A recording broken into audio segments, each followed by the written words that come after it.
Tuning to Sims Workshop. I hope you're having a wonderful day. So, today we're going to be reviewing Voidwalker by S.A. McLean. I read this from my friend Jeff, who's a LGBTQ book club, the LFG book club, hosted in Bronzeville, Fort Lauderdale.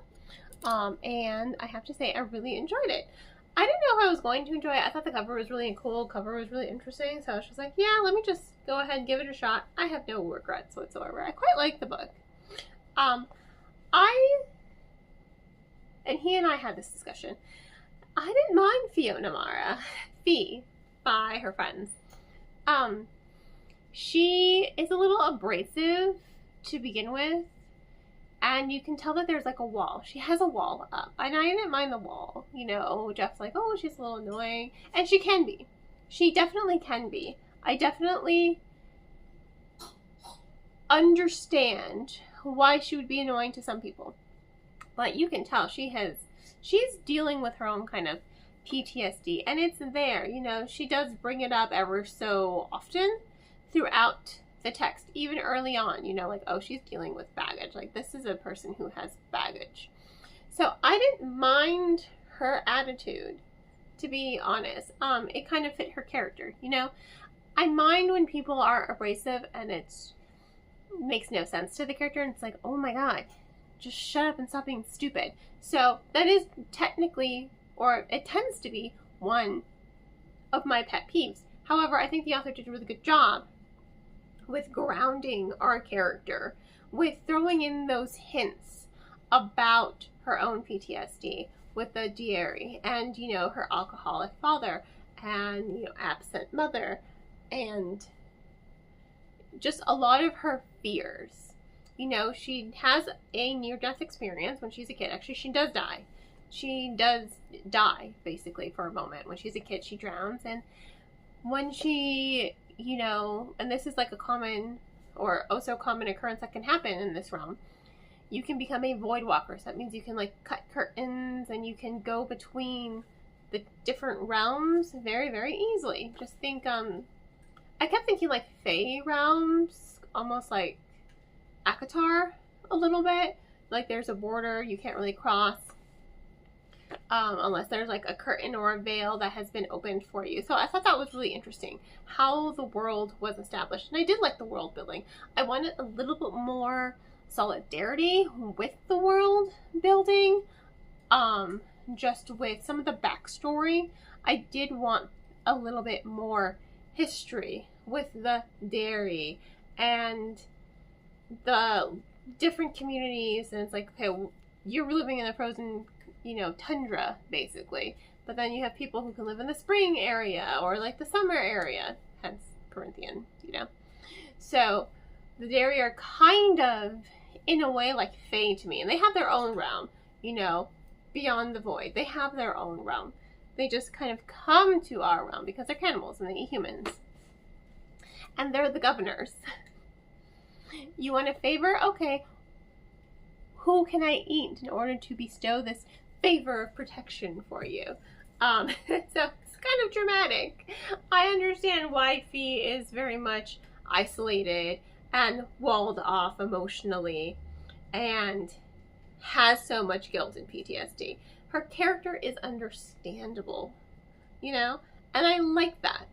I like that you can understand her. You don't have to like her. You can think she's annoying, because there are times, I will admit, she was a little annoying, but you understand where she's coming from, especially the more the story progresses. You're just like, all right, what happened earlier makes more sense now, you know? And that's what you want. You want character development. You want to be able to understand the character. You don't want all the information up front, because then it's like, okay, what's left to read the story for, you know?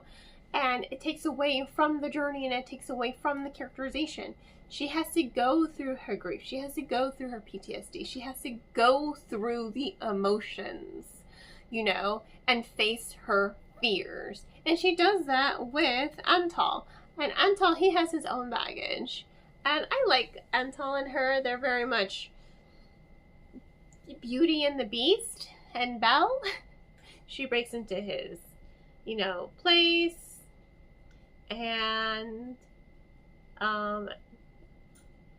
an opposing dairy, you know, dethrones him as governor, she's like, oh, well, you're weak, because he doesn't like go out hunting and eating, you know, the people of the village. He wants to be better. He wants to, you know, be better. So with Fee and him, their relationship, I like their dynamic, and I like how they grow together. You know, they develop and grow first as individuals and then as a couple, and it makes sense. You know, they help each other be better. They help each other face their demons. They help each other to grow, first as friends before we're going into that romantic entanglement. And that's one of those things that I like the most. When you're developing that friendship first before you go head straight into the romantic. Like, yeah, she's attracted to him. You can be attracted to your friends before you get to know them. And then there's, you know, sometimes you meet the friend and you're like, yeah, I know, you're more of a friend to me. And then it's just like, oh yeah, something blossoms. You know, and that's what happens here in this book. They blossom. And I like that. I like being invested in the characters and that characterization. Like I said, I think the only thing that would have been better is a little bit more world building. Just the structure of the layout of the land. And just like kind of the origins of the dairy. I want a little bit more information on all of that. Because it seems like they weren't always there. You know, there are mentions that it wasn't always like this. So I just wanted a little bit more. And I'm hoping book 2 will give us a little bit more. This is a book as well. I know that I just said there's a book 2. You don't have to read book 2. This novel ends in a way that you don't, it's pretty closed. You don't have to read book 2. It doesn't leave off on a cliffhanger. You can read book 2 if you like the characters. I'm totally going to read book 2. But it's a solid enough ending that you can read this one and then be done with it. If you so desire. You don't have to continue. And again, that's another thing I like with the storytelling. It's just one story and it's done. It's, you know, sometimes I like one and dones. I think everyone occasionally likes one and dones. So I like that it's a solid enough story on its own. There are hints and allusions to an overarching plot, but it's not the story here. No, the story here is about Fee and Antal growing as characters and facing their trauma and their PTSD and growing and becoming better people. So, you know, while they take down ex-girlfriends and, you know, ferocious evil dairy bitches. So, you know, it's a really good book. I thoroughly enjoyed it. I'm looking forward to book 2. I like books with really good characterization. Just a little bit more world building on it. This would have been a 5. But solid 4.5 for me. I love the rising tension. I love the pacing of the book.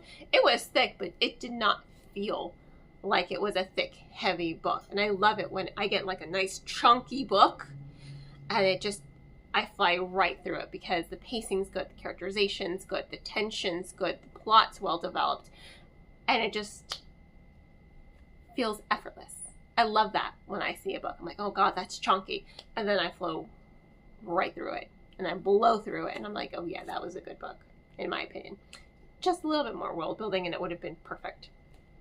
So on that note, thank you all for tuning in. Please don't forget to like, subscribe, and share with all my book loving friends.